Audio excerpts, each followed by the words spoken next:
Salut à tous et bienvenue sur ma chaîne. Alors aujourd'hui on va parler d'AXA Bank, une banque en ligne qui fait partie du groupe AXA. Si vous cherchez une nouvelle banque ou si vous êtes simplement curieux, cette vidéo est faite pour vous.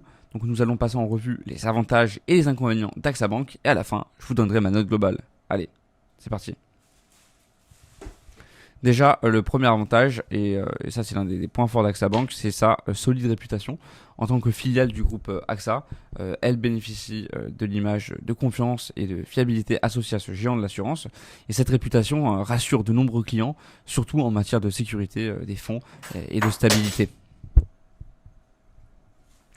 Deuxième bon point, AXA Bank offre une gamme complète de produits financiers, que ce soit pour des comptes courants, des livrets d'épargne, des crédits immobiliers ou des assurances.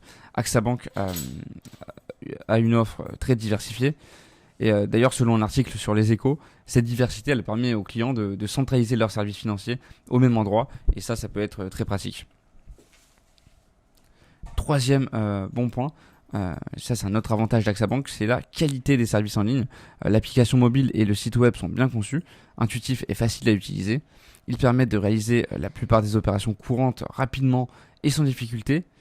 Et d'ailleurs, il y a certains utilisateurs sur Trustpilot qui soulignent que l'application est très pratique pour gérer ses comptes au quotidien, et effectuer des virements et suivre ses dépenses. Alors maintenant, on va voir le quatrième bon point. AXA Bank dispose de tarifs très compétitifs. Les frais de gestion de compte sont souvent moins élevés que la plupart des banques traditionnelles et certaines opérations courantes sont gratuites. Et ça, c'est particulièrement intéressant pour ceux qui cherchent à réduire leurs frais bancaires.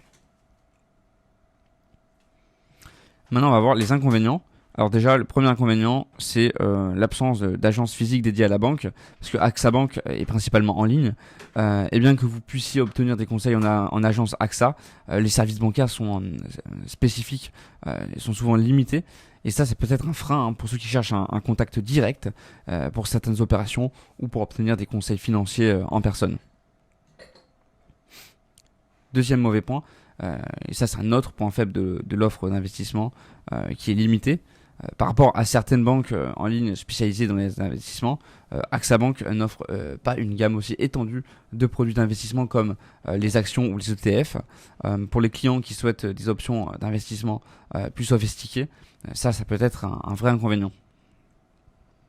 Et troisième inconvénient, bien que le service client soit généralement bien noté, certains utilisateurs ont signalé des temps d'attente longs et des difficultés à obtenir des réponses claires sur des questions complexes. Et donc, en conclusion, je donnerai à AXA Bank une note de 7,5 sur 10. Les avantages comme la réputation solide, la gamme complète de produits financiers, les services en ligne efficaces et les tarifs très compétitifs en font une option intéressante. Cependant, l'absence d'agence physique, l'offre d'investissement limitée et quelques problèmes de service client sont des points à considérer.